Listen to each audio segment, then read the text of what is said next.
Ассалаумағалейкум. Ресей Қазақстанды қалай басып алды?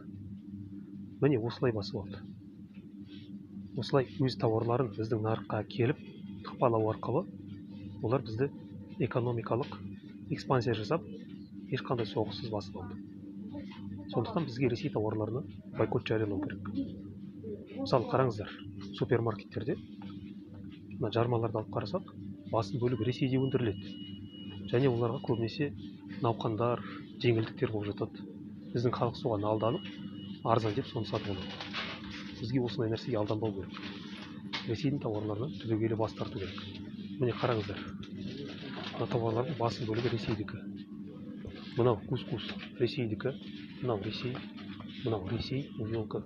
Мына жерде бәрі увелка Ресейдікі, Мистраль Ресей, Маш деген бар. Тек Ресей ғана сатады бізге. Басқа Қазақстанда өндірілетін Маш бізде мысалы жоқ. Таңдау еркі жоқ. Міне Маш, мынау да Ресейдікі. Мынау Қазақстандікі, бірақ атауын қараңыздар. Томка. Бұны түсінбейсің қай жерде өндірілген. Ешқандай Қазақстанда өндірілген нышаны жоқ. Ұлттық идеология жоқ мемлекетте осылай болады. Мынау Ресейдікі, выгодно деген. Мынау Қазақстандікі, бірақ көрдіңіздер ме? Бәрі атау орысша. Выгодно, крупа, чечевица. Бәрі орысша жазып тұр. Түсініксіз қай елде өндірілетін. Мынау Ресейдікі, мынау Султан деген. Султан макарондары Қазақстандікі, ал жармалары Ресейдікі. Мынау Қазақстан, бірақ орысша жазылады.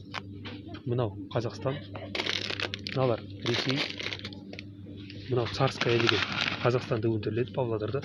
Бірақ тағы да түріне қарап, Қазақстанның тауары деп айта алмайсың.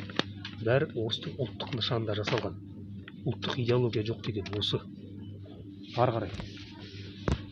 Мынау Қазақстандікі астық.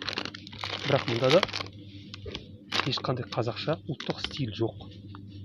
Керісінше орыстың стилінде жасалған міне. Мынау Қазақстандікі. Бірақ атын қараңыздар. Полтавская дейді. Көрдіңіздер ме? Тағы да орыстың идеологиясын тықпалап жатыр. Осындай атаулар арқылы. Қазақстандікі міне.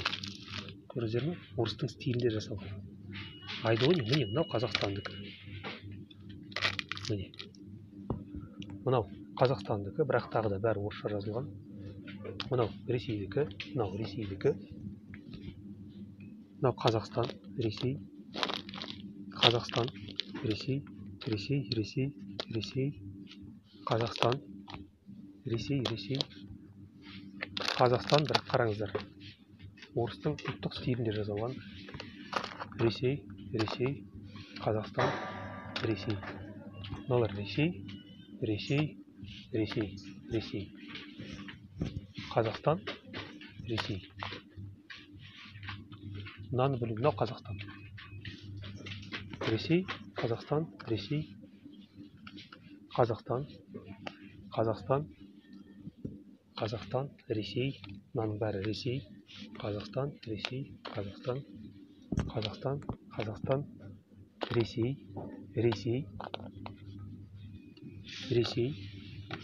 Мынау Қазақстан.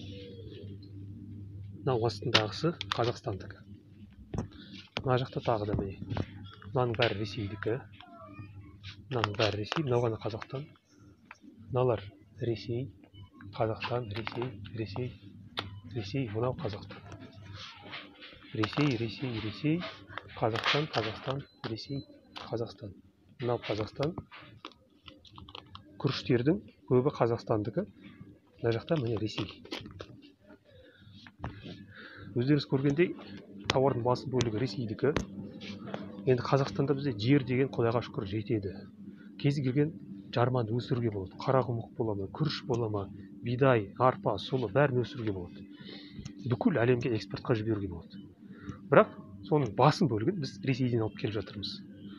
Және бір қызығы, жаңағы өздеріңіз көргендей, Қазақстанда өндірілетін тауарлардың сырт пішіне қарап, оны қазақстандық өнім деп айта алмайсың. Бәрі орыстың ұлттық стилінде жасалған. Атаулары бәрі орысша. Бұл нағыз құлдық сана. Бұл ұлттық идеологияның жоқ екенін көрсетеді. Бұл нағыз масқара. Біз осындай мемлекет болып, өзінің ұлттық идеологиясын орната алмай жатқан. Біз ешқашан тәуелсіз бола алмаймыз. міне мына тауарлардың ішінен мен ешқашан Ресейдің тауарларын алмаймын. Мен әрқайсысын оқимын. Мына жерде жазылып тұр өндіруші қандай екенін. Міне мысалы Қазақстан, артында мынаның артын бәрін оқимын. Өндіруші кім екенін бәрін оқимын. Ресейдікі болса мен алмаймын, орнына қоя саламын. Тек Қазақстандікін сатып аламын. Кейбір кезде басқа елдердікін аламын, бірақ Ресейдікін ешқашан алмаймын. Егер біз бәріміз осылай істесек, бір ауыздан жұмылып, онда біз тәуелсіздігімізді қайтадан қайтарып аламыз. Ал әзірше құлдық сана бар кезде біз ешқашан тәуелсіз ел бола алмаймыз.